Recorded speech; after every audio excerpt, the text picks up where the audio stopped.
All right. Welcome back to the GSMC Wrestling Laureate Podcast, brought to you by the GSMC Sports Network.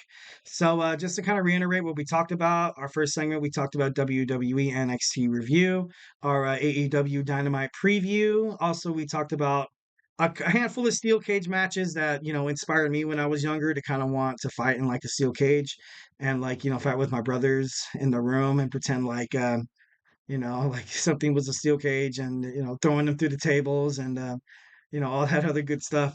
But I don't know. Next, we're going to talk about Nikki Garcia is almost elite.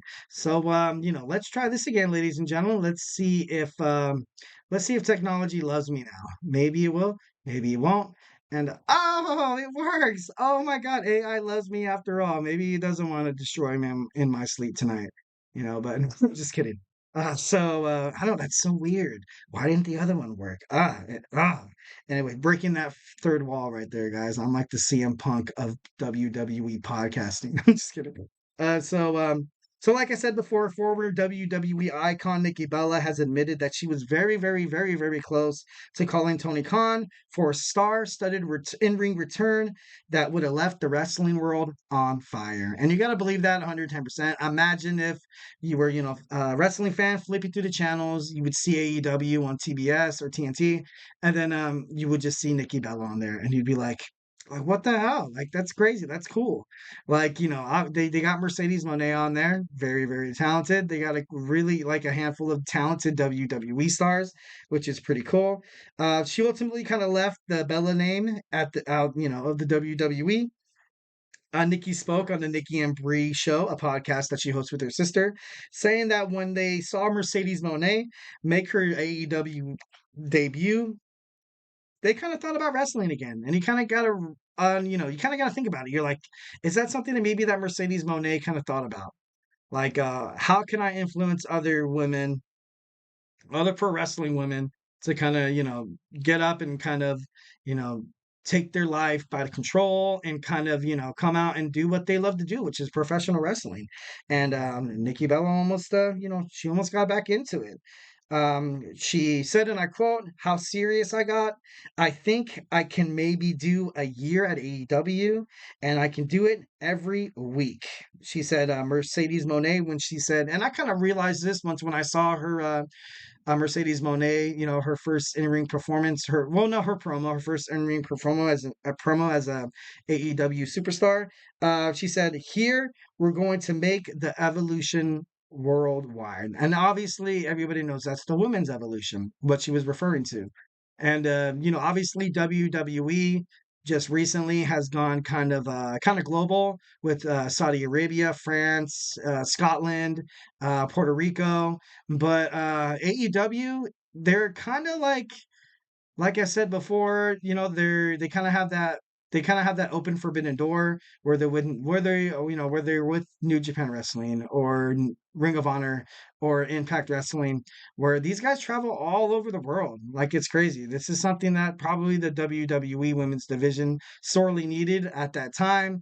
Obviously, that didn't really come to um come to par, but I don't know. I just think that's pretty cool how when Mercedes Moné kind of said that, and I kind of knew that comment was kind of like gonna rattle a couple of pages from the media.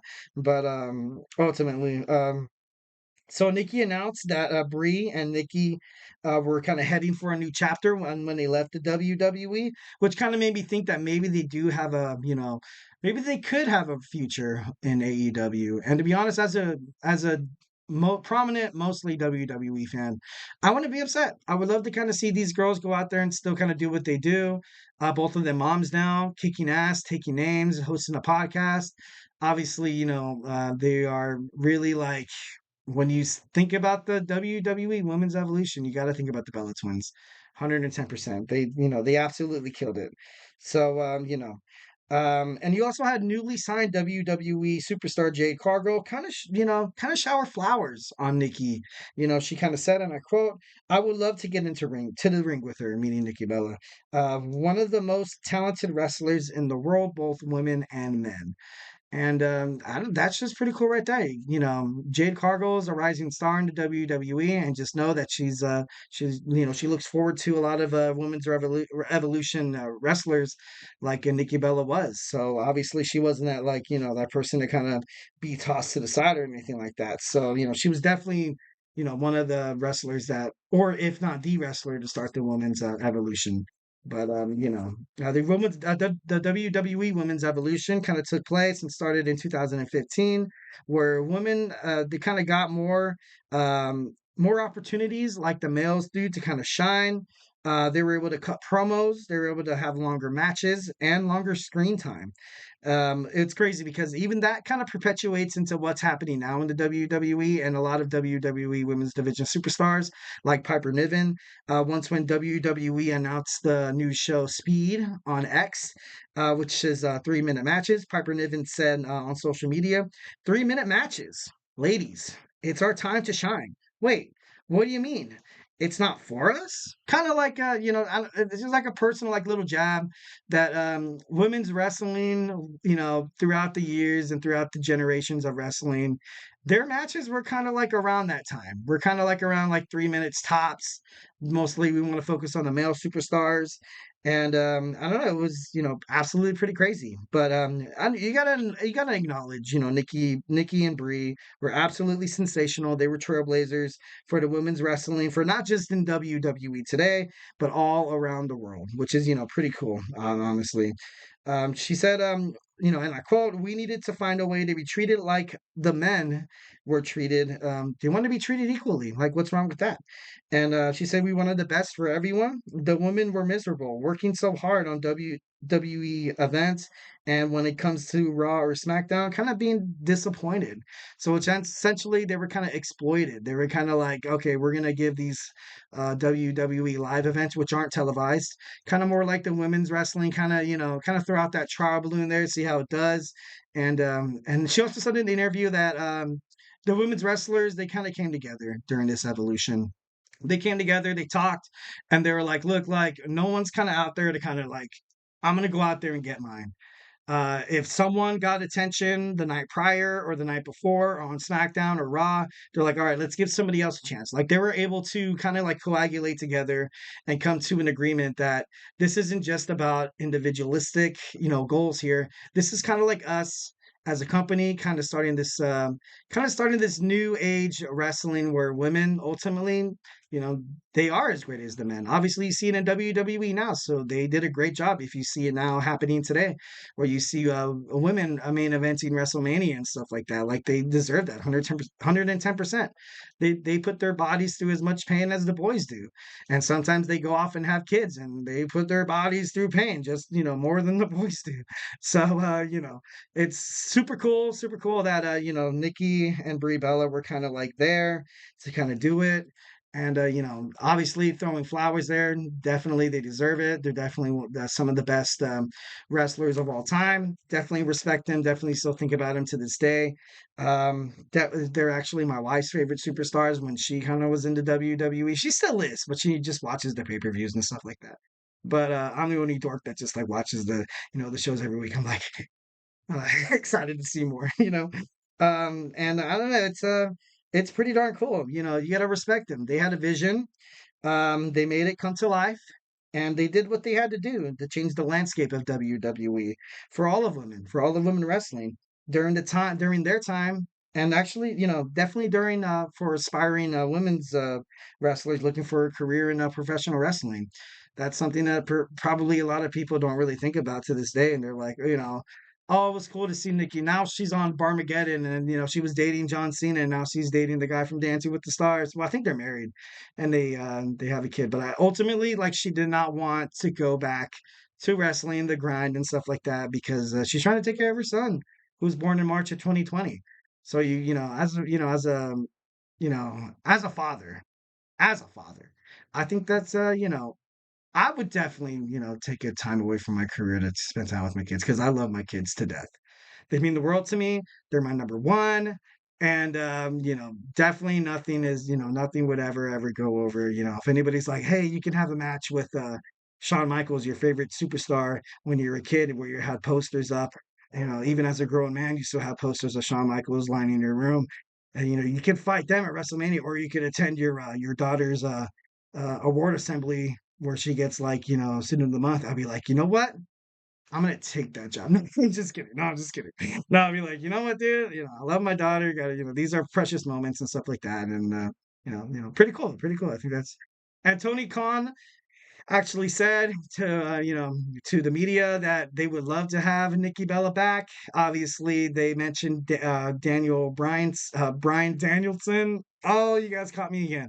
Whenever I do a podcast about AEW, if you guys count how many times I mess up, his name, you could, write it in the tips and donations link, and I will give you $1 every single time. I'm just kidding. I'm just kidding. No, but I don't know. And like I said before, Tony Khan told Nikki Bella that, hey, like your family, your sister is married to one of our guys, and he's family. He's been part of this family. He's kind of been part of that AEW movement to kind of going against the WWE in terms of ratings and stuff like that. Which kind of brings up another point. If AEW hopes to stay around, Dynasty needs to kill. Dynasty needs to sell out. Dynamite tonight should look absolutely packed. Rampage, Collision, they're gonna have they're gonna have it back to back this week. So honestly, for Tony Khan, this pay-per-view, it needs to absolutely, it needs to sell out. This is like, you kind of have the gun under you, man. The plate is sizzling. I don't know if I have that. Do I have that? Sizzling. No, I'm just kidding. No, but I don't know. This is just something that big that Tony Khan really has to do for his, not just his superstars or for his brand, just kind of himself. Like, you know what I mean? Like, I know that a lot of people, especially CM Punk, said in an interview that Tony Khan is kind of like that recluse, kind of nice boss kind of guy, and he's kind of afraid to kind of push boundaries and kind of talk to other wrestlers and his kind of like his employees, and kind of be like, hey, like, dude, like, what are you doing, like, can we step it up here, this and that and the other. He's kind of like that guy who's afraid to say no. And I was a shift manager once. I was at a fast food establishment. One of the worst jobs of my life. I'm just kidding. Just no, it was an experience. It was a learning experience. Obviously, everything that happens to you in life is for a purpose. It's all made to make you a better person. So hopefully, Tony Khan is able to pull it out, because if AEW is doing good, that means WWE is going to do whatever it can to try to be better, which creates better content. So I love myself some competition. Absolutely. We played against each other. I'm just trying, as a wrestling fan, I'm just trying to play hard to get. I'm sorry. I'm trying to play hard to get. I'm just kidding. Anyways, so guys, that's all I kind of got for you today. Hope you liked it. Thank you for tuning into the GSMC Wrestling Laureate Podcast, presented by the GSMC Sports Network. Your support means a lot to us. So remember to, Superman punch that like and subscribe button, and remember to leave us a positive review. Tell me how much you love my eyes, or tell me how much you love my new hairdo. I'm getting a haircut tomorrow. If that's gonna hook a couple of you guys up to kind of watch me tomorrow. I'm just kidding. But I think I might get a haircut tomorrow. No, no, but that's not the point. This is the GSMC Wrestling Laureate Podcast, not the GSMC. Are you getting a haircut tomorrow, Eric? Are you getting a haircut tomorrow? I'm just kidding. But anyways, leave a positive review here at the GSMC Sports Network. We love peace, love, and positivity. So honestly, positive review goes a long, long way. And we invite you to also follow us on Facebook, TikTok, Instagram, and Twitter/X for more content and updates. Like I said before, if you're not a WWE, if I haven't made you a fan yet, we have a lot of other podcasts here. We have sports. We have football, basketball with Nelson. We have the Andrew Tate Show. We also have our new soccer podcast, also Hoops and Heels. So, guys, just kind of be a part of the, GSMC Bloodline family, like, or absolutely regret not being a part of it. You know what I mean? Because we are the Bloodline. We are the Bloodline. Making up music. No, I'm just kidding. Thank you once again. And of course, as always, have a phenomenal day. Yeah.